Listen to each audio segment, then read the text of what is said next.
ভাৰত মেলাত থলুৱা এই সামগ্ৰীসমূহ ক্ৰয়ৰ বাবে গ্ৰাহক ৰাইজেও সঁহাৰি দিছে বুলি প্ৰকাশ কৰে বিপণী বহোৱা একাংশ আত্মসহায়ক গোটৰ মহিলাই। কেনেকুৱা গ্ৰাহক ৰাইজৰ সহায়? বাকীখিনি ঠিকেই আছে মোটামুটি। আত্মসহায়ক গোটৰ হয় আত্মসহায়ক গোটৰ। কি গামোচা কৰে আপোনালোকে? আমি ৰাভা পাজাৰ আছে, বড়ো পাজাৰখিনিও মাজে আমাৰ বহুত হেৰি আছে সদস্য আছে, সেইবিলাক সকলে সিহঁতৰ পৰা আমি কালেক্ট কৰোঁ, মানে সিহঁতে বনাই দিয়ে আৰু আমিও বনাওঁ, এনেকৈ বনাই মেলি লৈ আনো চবৰ পৰা ৰাভা ড্ৰেছ, বড়ো ড্ৰেছ আৰু অসমীয়া ঘৰতে প্ৰস্তুত কৰিছোঁ। আমাৰ ইয়াতে যিখিনি থলুৱা সা সামগ্ৰী ফল মূল পোৱা যায় সেইবিলাকেই। আম আছে, আমলখি, জলফাই, কলডিল, কঁঠাল বহুত বিধ আছে। ইয়াত ইমান অনা নাই আৰু যিহেতু ক'ভিড প্ৰট'কল মানি পেলাই নীতি নিয়ম মানি পেলাই কৰিব দিছে, সেইকাৰণে মানে অলপ কমভাৱে আৰু তেনেকৈ এনেই আহিছোঁ। কেনেকুৱা গ্ৰাহক ৰাইজৰ সহায় কেনেকুৱা? গ্ৰাহক কম, তথাপিও যি আহিছে তেওঁলোকে লৈছে বাৰু, নোলোৱাকৈ থকা নাই। প্ৰধানমন্ত্ৰীৰ জন্ম দিৱস উপলক্ষে নৱ ভাৰত মেলাৰ জৰিয়তে এনে থলুৱা সামগ্ৰী বিক্ৰীৰ ক্ষেত্ৰত ব্যৱস্থা কৰি দিয়াটোৱে এক নতুন সম্ভাৱনাৰ সৃষ্টি কৰিছে। এনেবোৰ কাৰ্যসূচীৰ দ্বাৰাই প্ৰধানমন্ত্ৰীৰ ভোকেল ফৰ লোকেল অভিযান সাৰ্থক যে হ'ব তাক নুই কৰিব নোৱাৰি। প্ৰধানমন্ত্ৰী নৰেন্দ্ৰ মোদী ডাঙৰীয়াৰ জন্ম দিৱস উপলক্ষে আমাৰ পাৰ্টিৰ তৰফৰ পৰা 20 দিনীয়া এক সেৱামূলক কাৰ্যসূচী আমাৰ লোৱা হৈছে। সেই সেৱামূলক কাৰ্যসূচীৰে এক অন্যতম অংশ ভাৰতীয় জনতা যুৱ মৰ্চাৰ উদ্যোগত এই নৱভাৰত মেলা সমগ্ৰ ভাৰততে উদযাপন কৰা হৈছে।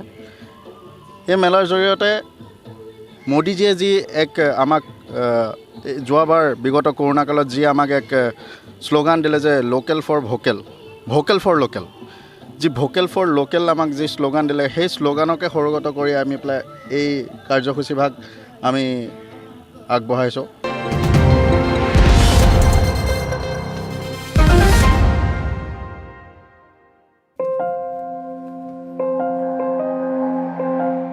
সংৰক্ষিত হ'ব কছাৰী সাম্ৰাজ্যৰ ঐতিহাসিক সমল। 13 শতিকাৰ ঐশ্বৰ্যশালী কছাৰী সাম্ৰাজ্যৰ ঐতিহাসিক শিলাস্তম্ভ বিজ্ঞানসন্মত সংৰক্ষণৰ ব্যৱস্থা ৰাজ্য চৰকাৰৰ। কছাৰী সাম্ৰাজ্যৰ স্বৰ্ণীল ঐতিহ্য বহন কৰা কেইবাটাও স্থান পৰিভ্ৰমণ কৰি অসম বিধানসভাৰ অধ্যক্ষ বিশ্বজিৎ দৈমাৰীয়ে ক'লে এই কথা। ইয়াৰ যিবিলাক আছে আমাৰ অসমৰ মানে ইতিহাসৰ এই গোটেই যিবিলাক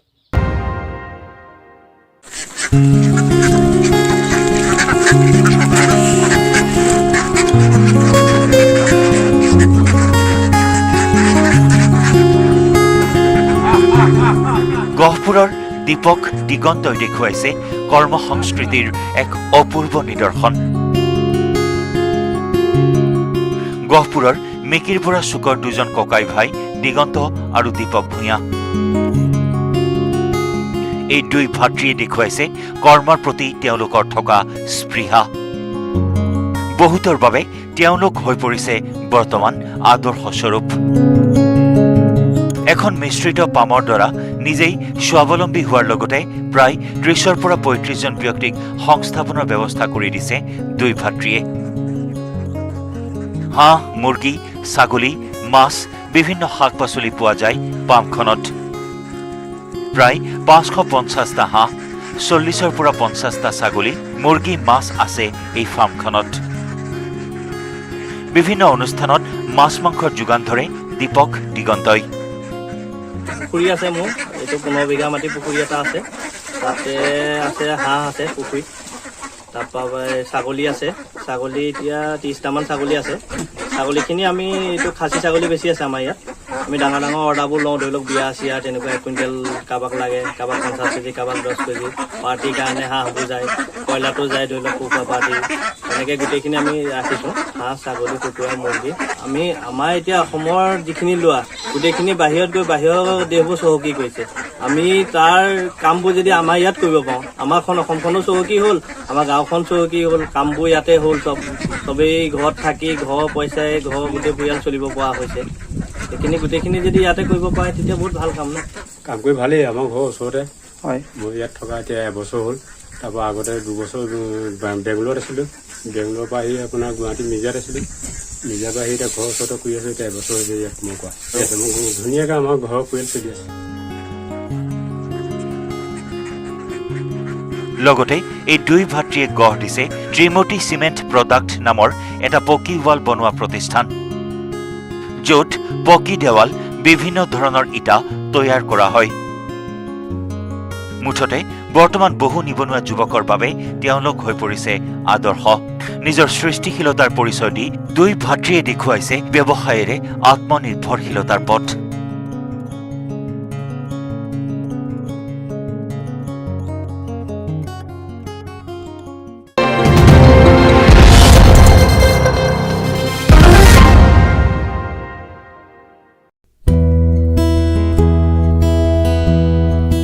লামডিঙত লামডিং বিজেপি টাউন মণ্ডলৰ উদ্যোগত প্ৰধানমন্ত্ৰী নৰেন্দ্ৰ মোদীৰ ৭১ সংখ্যক জন্মদিন উপলক্ষে শ্বহীদ ময়দানত অনুষ্ঠিত কৰে ৰক্তদান শিবিৰ। উল্লেখযোগ্য যে সমগ্ৰ ৰাজ্যতেই প্ৰধানমন্ত্ৰীৰ জন্মদিন ২১ দিনীয়া কাৰ্যসূচীৰে পালন কৰা হৈছে। সেই কাৰ্যসূচীৰ অংশ হিচাপে মঙলবাৰে লামডিং বিজেপি টাউন মণ্ডল আৰু ইণ্ডিয়ান ৰেড ক্ৰছ ছ'চাইটিয়ে যৌথভাৱে ৰক্তদান শিবিৰৰ আয়োজন কৰে।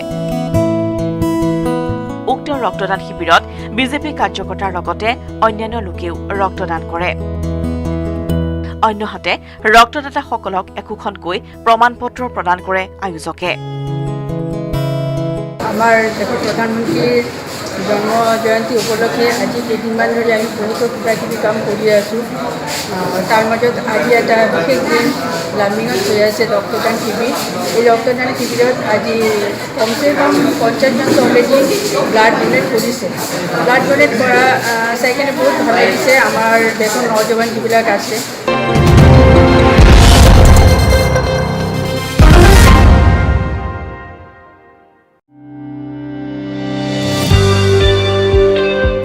উত্তৰ পূৰ্বাঞ্চলৰ প্ৰথমটো ইলেক্ট্ৰনিক চাৰ্জিং মেচিন গুৱাহাটীত এই নতুন ব্যৱস্থাৰ আনুষ্ঠানিকভাৱে উদ্বোধন কৰিলে কেন্দ্ৰীয় পেট্ৰলিয়াম মন্ত্ৰী ৰামেশ্বৰ তেলীয়ে। গুৱাহাটীৰ জ্যোতিকুছিত থকা হিন্দুস্তান পেট্ৰলিয়ামৰ পেট্ৰল পাম্পত উত্তৰ পূৰ্বাঞ্চলৰ প্ৰথমটো ইলেক্ট্ৰনিক চাৰ্জিং মেচিন মঙলবাৰে উদ্বোধন কৰে কেন্দ্ৰীয় ৰাজ্যিক মন্ত্ৰী ৰামেশ্বৰ তেলীয়ে। কেৱল ইলেক্ট্ৰনিক চাৰ্জিং মেচিনটো উদ্বোধনেই নহয়, দুখনকৈ গাড়ীত চাৰ্জ কৰি দিয়ে কেন্দ্ৰীয় মন্ত্ৰীগৰাকীয়ে। গাড়ী চাৰ্জ কৰি থকাৰ সময়তে পেট্ৰল পাম্পটোলৈ অহা ব্যক্তিগত আৰু বাণিজ্যিক কেইবাখনো গাড়ীত নিজ হাতেৰে পেট্ৰল ভৰাই দিয়ে মন্ত্ৰীগৰাকীয়ে।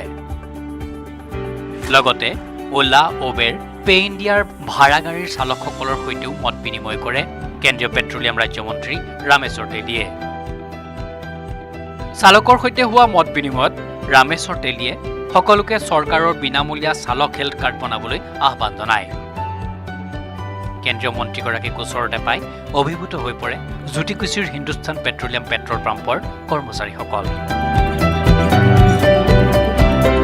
কিছুমান গাড়ীত ৪০০ কিলোমিটাৰ যাব পৰা চাৰ্জিং হ'ব, ক'ৰবাত হয়তো ৩০০ কিলোমিটাৰ হ'ব, ক'ৰবাত ৫০০ কিলোমিটাৰো হ'ব, তেনেকৈ চাৰ্জিং থাকিব। আৰু গোটেই ভাৰতবৰ্ষত এনেকৈ চাৰ্জিং চেণ্টাৰ ইতিমধ্যে কৰিবৰ কাৰণে আমাৰ মিনিষ্ট্ৰীৰ ফালৰ পৰা সিদ্ধান্ত লোৱা হৈছে।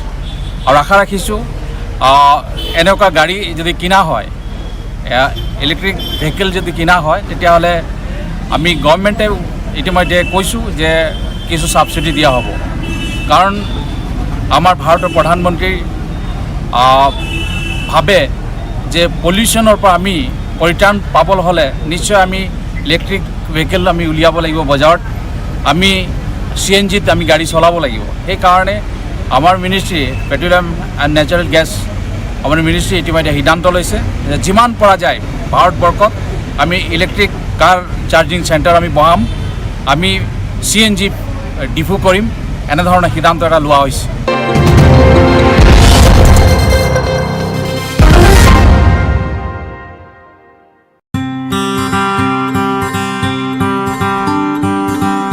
ৰাজ্যত কোভিড সৃষ্ট পৰিৱেশে বহুতৰে সলনি কৰিছে জীৱিকাৰ শৈলী, কিন্তু তাৰ মাজত ব্যতিক্ৰম একাংশ লোক। কোভিড সৃষ্ট পৰিৱেশৰ মাজত নিজৰ সৃষ্টিৰাজিৰে উজ্বলি উঠিছে এগৰাকী লেখিকা। গুৱাহাটীৰ ৰেখা বৰগোহাঁই নামৰ এইগৰাকী লেখিকাই কোভিডৰ মাজতে লিখি উলিয়াইছে 3খনকৈ গ্ৰন্থ। ইয়াৰে ভিতৰত শিৱসাগৰ ছোৱালী কলেজৰ ৰূপৰেখা আৰু ইতিহাসৰ পাত লুটিয়াই শিশুৰ বাবে আহোম বুৰঞ্জী শীৰ্ষক গ্ৰন্থ দুখনে পাঠক সমাজৰ মাজত ব্যাপক সমাদৰ লাভ কৰিবলৈ সক্ষম হৈছে। ইতিমধ্যেই শিৱসাগৰ ছোৱালী কলেজৰ ৰূপৰেখা শীৰ্ষক গ্ৰন্থখনিৰ 3 শতাধিক কপি বিক্ৰী হৈছে। শিৱসাগৰ ছোৱালী কলেজত ছাত্ৰ ছাত্ৰীসকলে কলেজীয়া জীৱনৰ লাভ কৰা বহু অভিজ্ঞতা প্ৰকাশ পাইছে এই গ্ৰন্থখনত। ইফালে শিশুৰ বাবে লিখি উলিওৱা আহোম বুৰঞ্জী গ্ৰন্থখনে শিশুসকলক আহোম বুৰঞ্জীৰ বিষয়ে বহু আভাস দিব বুলি মন্তব্য কৰে লেখিকা ৰেখা বৰগোহাঁইয়ে।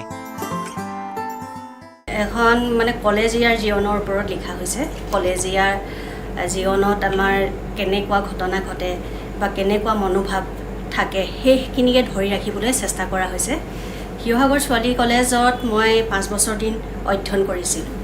সেই সময়খিনিত মই সাধাৰণ সম্পাদিকা আছিলোঁ, লগতে হোষ্টেলৰ মনিটৰেছ আছিলোঁ। সেই সময়খিনিত মোৰ যথেষ্ট অভিজ্ঞতা হৈছিল। বহু মানুহৰ সংস্পৰ্শলৈ আহিছিলোঁ, বিভিন্ন ঘটনা সন্মুখত দেখিছিলোঁ। সেইখিনিকে মই ধৰি ৰাখিম বুলি চিন্তা কৰি আছিলোঁ আৰু অৱশেষত মই উপন্যাস আকাৰে শিৱসাগৰ ছোৱালী কলেজৰ ৰূপৰেখাক লিখি উলিয়াবলৈ সক্ষম হৈছোঁ। আন এখন গ্ৰন্থৰ কথা ক'ব বিচাৰোঁ, যিহেতু শিশুৰ বাবে আহোম বুৰঞ্জী, এই গ্ৰন্থখনৰ কেনেধৰণৰ বিষয়বস্তু আছে বা কি ধৰণৰ পোৱা যাব, পাঠকে কি ধৰণৰ বস্তু পোৱা যাব বা কি ধৰণৰ পঢ়িব?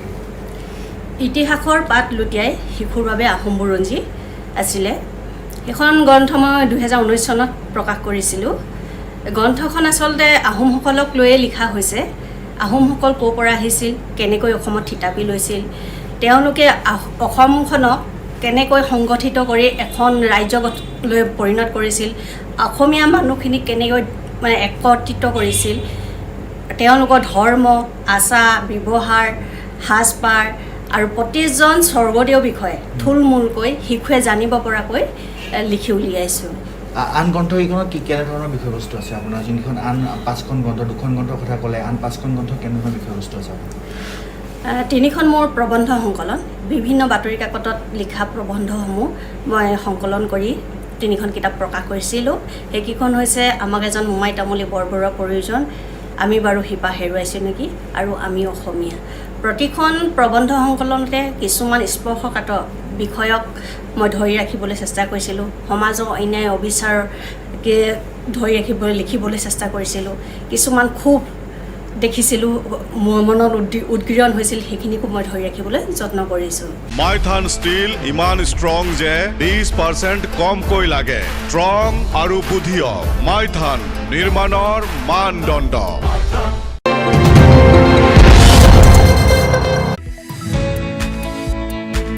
কেইগৰাকীমান উচ্চ শিক্ষিত যুৱকৰ প্ৰচেষ্টাত গঢ় লৈ উঠা এইখন বিদ্যালয়ে ব্যৱসায়িক দৃষ্টিভংগীৰে নহয়, সেৱাৰ মনোভাৱেৰে শিক্ষাদান কৰি সকলোৰে দৃষ্টি আকৰ্ষণ কৰিবলৈ সক্ষম হৈছে।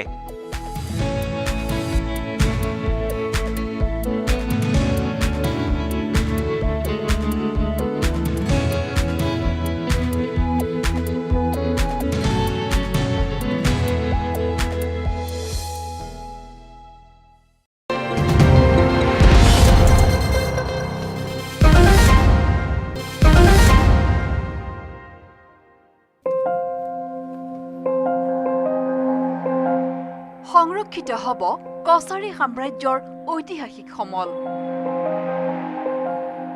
13 শতিকাৰ ঐশ্বৰ্যশালী কছাৰী সাম্ৰাজ্যৰ ঐতিহাসিক শিলাস্তম্ভ বিজ্ঞানসন্মত সংৰক্ষণৰ ব্যৱস্থা ৰাজ্য চৰকাৰৰ। কছাৰী সাম্ৰাজ্যৰ স্বৰ্ণীল ঐতিহ্য বহন কৰা কেইবাটাও স্থান পৰিভ্ৰমণ কৰি অসম বিধানসভাৰ অধ্যক্ষ বিশ্বজিৎ দৈমাৰীয়ে ক'লে এই কথা। ইয়াৰ যিবিলাক আছে আমাৰ অসমৰ ইতিহাসৰ এই গোটেই যিবিলাক গুৰুত্বপূৰ্ণ যিবোৰ জাগা আছে আজিৰ দিনটোত, সেই বস্তুটো আপোনাৰ প্ৰটেকশ্যন প্লাছ প্ৰিজাৰ্ভেশ্যন, এইটো আপোনাৰ ৰক্ষা কৰাৰ লগতে সংৰক্ষণ কৰা আৰু সেইবোৰ উন্নত কৰা আৰু লগতে পৃথিৱীবাসীক জনাই দিয়া। বিশ্বজিৎ দৈমাৰীৰ লগতে দলটোত আছিল উপাধ্যক্ষ নুমল মমিন, হাফলঙৰ বিধায়ক নন্দিতা গাৰ্লুচা আৰু বৰমাৰ বিধায়ক ভূপেন বড়ো। উজনি অসমৰ ডিমাপুৰ, ধনশিৰি আৰু মেৰাপানীৰ কাছমাৰী অঞ্চলত উদ্ধাৰকৃত কছাৰী সাম্ৰাজ্যৰ ঐতিহাসিক শিলাস্তম্ভসমূহ অচিৰে বিজ্ঞানসন্মত সংৰক্ষণৰ ব্যৱস্থা কৰিব ৰাজ্য চৰকাৰে। বিধায়কৰ দলটোৱে ডিমাপুৰ আৰু ধনশিৰিৰ ঐতিহাসিক স্থানসমূহ পৰিদৰ্শন কৰি সোমবাৰে বিয়লি উপস্থিত হয়হি মেৰাপানীৰ কাছমাৰী ৰজাবাৰীত। ৰজাবাৰীত সংৰক্ষিত ৩৬টাকৈ কছাৰী যুগৰ অক্ষত শিলাস্তম্ভ প্ৰত্যক্ষ কৰি এক প্ৰকাৰ অভিভূত হৈ পৰে বিধানসভাৰ দলটো। এটা অনুভৱ আমি কৰিছোঁ, ইয়াত আৰ্ক'লজিকেল ডিপাৰ্টমেণ্টৰ মানুহ আছে, তেওঁলোকৰ লগত কথা পাতি সেইটো আৰু বেছি ভালকৈ সংৰক্ষণ কৰিব পৰা আৰু মানুহে ইটো আহি পেলাই চাব পৰা এটা পৰিৱেশ, গতিকে সেইবিলাক বিষয়ে আমি মুখ্যমন্ত্ৰী ডাঙৰীয়াক অৱগত কৰিম আৰু সেই হিচাপে ইয়াত কাম কৰিব আৰু সেইটোকে জানিবৰ কাৰণে আমি আজি ইয়াত আহিছিলোঁ। লক্ষণীয় যে পুৰাতত্ব বিভাগৰ আওতাত নপৰা ঐতিহাসিক স্থানসমূহৰ সংৰক্ষণ আৰু শোভাবৰ্ধনৰ বাবে শেহতীয়াকৈ ৰাজ্য চৰকাৰে বাজেটত 100 কোটি টকা ধাৰ্য কৰিছে। এই ধনৰাশিৰে প্ৰতিটো সৰু বৰ জাতি জনগোষ্ঠীৰ ভাষা সংস্কৃতিৰ লগতে ইতিহাস সংৰক্ষণৰ ব্যৱস্থা কৰিব চৰকাৰে। মুখ্যমন্ত্ৰী ডক্টৰ হিমন্ত বিশ্ব শৰ্মাৰ হাতত প্ৰতিবেদন দাখিল কৰাৰ পাছতেই যুদ্ধকালীন তৎপৰতাৰে আৰম্ভ হ'ব ঐতিহাসিক স্থানসমূহৰ উন্নয়নৰ কাম।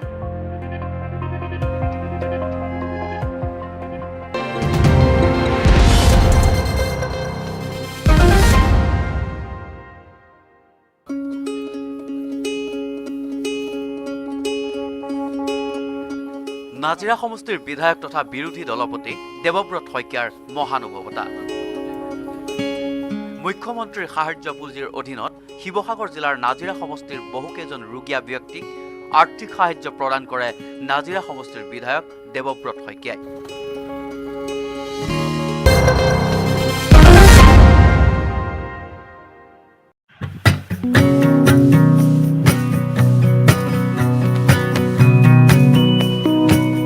ক্ষুদ্ৰতকৈও ক্ষুদ্ৰ এখন ছবি 3 মিনিটৰ ভিতৰতে অংকন কৰি ৱৰ্ল্ড ৰেকৰ্ডত নিজৰ নাম সন্নিৱিষ্ট কৰিবলৈ সক্ষম হৈছে ডিমৌৰ এগৰাকী ছাত্ৰীয়ে।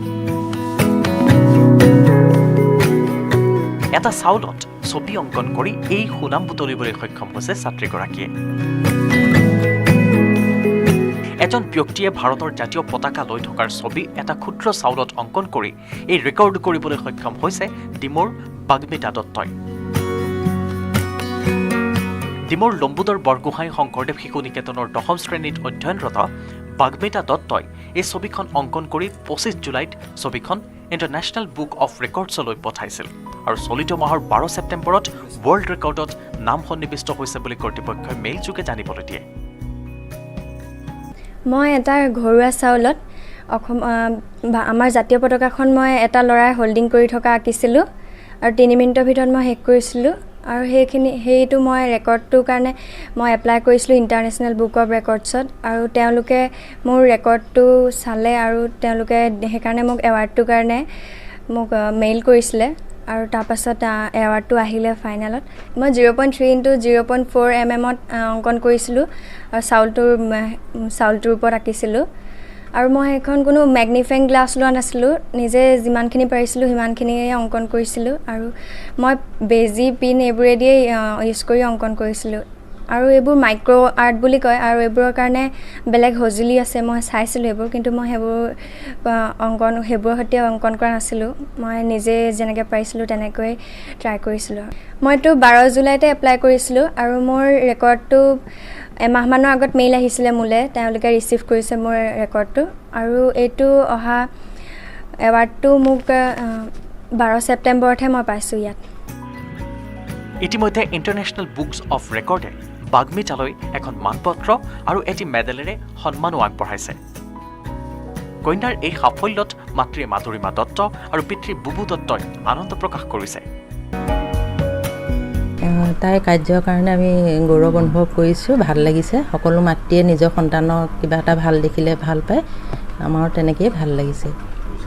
সঁচা কথা ক'বলৈ হ'লে আমি তাইক তেনেকৈ উৎসাহ বুলি দিব পৰাই নাই, তাই নিজৰ মতেই কৰিয়ে তেনেদৰে কাম কৰিছে।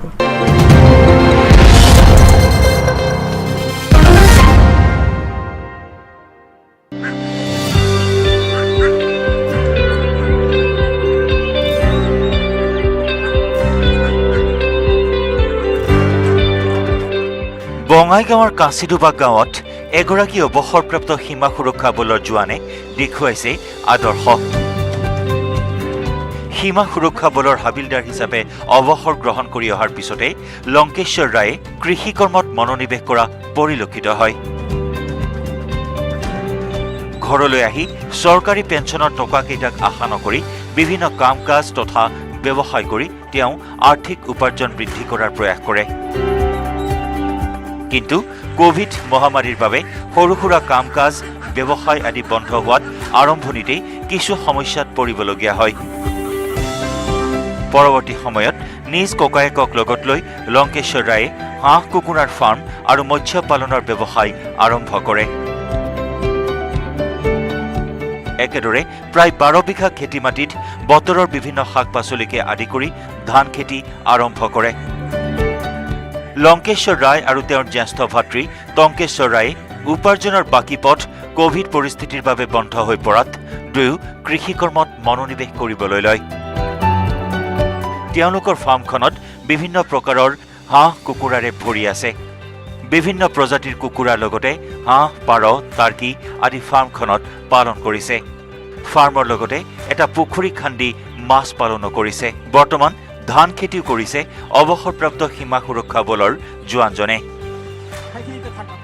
দৈনিক হাঁহ কুকুৰা বিক্ৰী কৰাৰ লগতে হাঁহ কুকুৰা বিক্ৰী কৰি মাহেকত 30,000 পৰা 35,000 টকা আয় কৰে বুলিও অৱসৰপ্ৰাপ্ত জোৱানজনে জানিবলৈ দিয়ে। ইয়াৰ উপৰিও বতৰৰ খেতিসমূহ বিক্ৰী কৰি আৰ্থিকভাৱে লাভৱান হয় বুলি জনাইছে তেওঁ। হাঁহ কুকুৰা কণী পাচলি আদি ফাৰ্মখনৰ পৰা বিক্ৰী হোৱা বুলিও তেওঁ জানিবলৈ দিয়ে। মই BSFৰ পৰা ৰিটায়াৰ হৈ আহি ঘৰতে বহি নাথাকি লাহে লাহেকৈ কিছুমান কাম কৰিলোঁ। তাৰপিছত এতিয়া নতুনকৈ এইটো আৰম্ভ কৰিছোঁ আজি 1.5 বছৰৰ পৰা। হাঁহ কুকুৰা পালন, খেতি বাতি, শাক পাচলি খেতি, পুখুৰীৰ মাছৰ, তাৰপিছত এনেকৈ ভাল হৈছে। আৰু মানে ঘৰতে বহি থাকিলেতো আজিকালি নচলে, মানুহৰ কিবা কাম কৰি খাব লাগিব। আজিকালি খৰচ যথেষ্ট বাঢ়ি গৈছে। সেইকাৰণে মানে এইবিলাক আৰম্ভ কৰিছোঁ আৰু যথেষ্ট লাভৱানো হৈছোঁ, এনেকুৱা নহয়। মোৰ লগতে মোৰ দাদাৰ পৰিয়ালখনো ভালকৈ চলিব পাৰিছে। দাদা আৰু মই দুইজনে কৰোঁ একেলগে কাম। ইয়াত বতৰত বহুত খেতি বাতি হয়, আমাৰ ইয়াতে খেতি কৰা হয়, শাক পাচলি খেতি, ধান খেতি। যিটো বতৰত যিটো খেতি আহে আমি কৰি থাকোঁ, ভালে লাভৱান হৈছোঁ। যি সময়ত একাংশ নিবনুৱাই সংস্থাপন বিচাৰি দিশহাৰা হৈছে, তেনে সময়তেই এইগৰাকী বঙাইগাঁৱৰ অৱসৰপ্ৰাপ্ত সীমা সুৰক্ষা জোৱানে দেখুৱাইছে অনন্য আদৰ্শ।